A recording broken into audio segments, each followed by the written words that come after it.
HWC जिसका नाम है वेस्टिल थोई। तो चलिए आज हम लोग बात करते हैं एनकॉस के बारे में।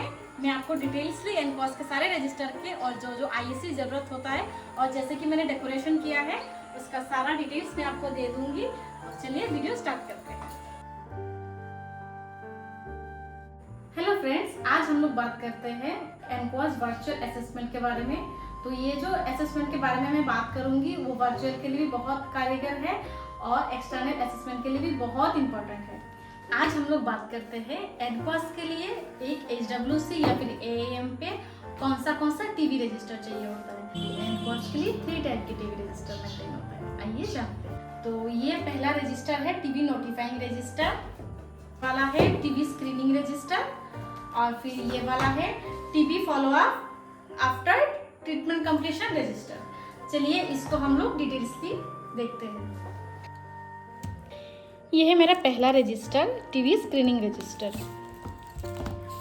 तो यहाँ पे हम लोगों को पिछले 3 महीने का रिकॉर्ड दिखाना होता है। तो मैंने रजिस्टर कुछ इस तरह से बनाया। यहाँ पे नेम, फिर age, sex, address, lab serial number, symptom, sputum collection date, sample ID, test ID, Nikshay ID, ASHA and result. तो इस तरह से हम लोग हर महीने अपना टीवी स्क्रीनिंग रजिस्टर मेंटेन करते हैं। ये है हम लोगों का दूसरा रजिस्टर जो है टीवी नोटिफाइंग रजिस्टर। स्क्रीनिंग करने के बाद अगर हम लोगों के पास कोई पॉजिटिव केस आता है तो हम लोग उनको इस रजिस्टर में ऐसे मेंटेन करते हैं। यहाँ पे पहले एपिसोड या पेशेंट आईडी, फिर पेशेंट का नाम, एज, सेक्स, पेशेंट का एड्रेस कहाँ है, फिर पेशेंट का पिन कोड, फिर मोबाइल नंबर, फिर आधार नंबर, की population, type of patient, new या ओल्ड, फिर date, lab number, lab serial ID, test ID, वो सब देते हैं।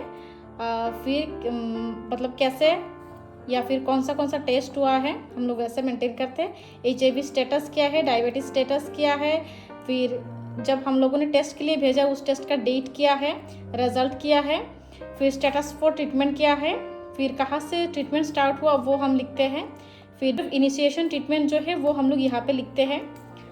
दूसरे पेज में हम लोग टाइप ऑफ रेजिमेन लिखते हैं, फिर वेट ऑफ बिगिनिंग लिखते हैं, फिर डोज लिखते हैं, फिर डेट, DMC नेम किया था वो सब कुछ लिख के फिर हम लोग लास्ट में यहाँ पे आउटकम देते हैं और आउटकम कब हुआ वो देते हैं। फिर यहाँ पे जो आशा है हम लोग वो दे देते हैं। तो इस तरह से हम लोग टीवी नोटिफाइंग रजिस्टर को मेंटेन करते हैं। ये है हम लोगों का तीसरा रजिस्टर जो है TB follow up after treatment completion register. ये बहुत इंपॉर्टेंट रजिस्टर है लेकिन एनकॉस में ये बहुत ज़रूरी है। मतलब जिस पेशेंट का ट्रीटमेंट कंप्लीट हो गया है उनका रिकॉर्ड यहाँ पे रहता है। जैसे कि मेरा ट्रीटमेंट कंप्लीट में है, ये एक पेशेंट है तो फॉलो अप नंबर 1 जो है वो आफ्टर 6th मंथ होगा। तो मेरा इस वाले पेशेंट जो है इनका अप्रैल में इनका ट्रीटमेंट कंप्लीट हो गया था।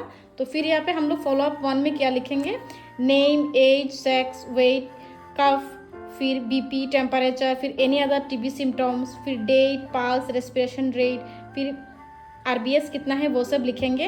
और इस जो पेशेंट का है 6 महीने के बाद इनका कॉफ हम लोग भेजेंगे। अगर कॉफ का पॉजिटिव हो, नेगेटिव हो तो हम लोग यहाँ पे लिख के रखेंगे। सेम टाइप से फॉलो अप नंबर 2 जो आफ्टर 12 मंथ होता है ट्रीटमेंट कंप्लीट के। फिर यहाँ पे फॉलो अप नंबर 3 जो ट्रीटमेंट के 18 मंथ बाद होता है। उसके बाद होगा follow up number 20 follow up number जो होगा वो होगा फॉलो अप नंबर 24 जो 2 साल बाद होगा। तो इस तरह से हम लोग TB complete register, follow up after completion register को मेंटेन करते हैं। तो चलिए फ्रेंड्स, आज के लिए बस इतना ही। अगली वीडियो में मैं बात करूंगी कॉन्डमेंशन रजिस्टर के बारे में। Bye bye.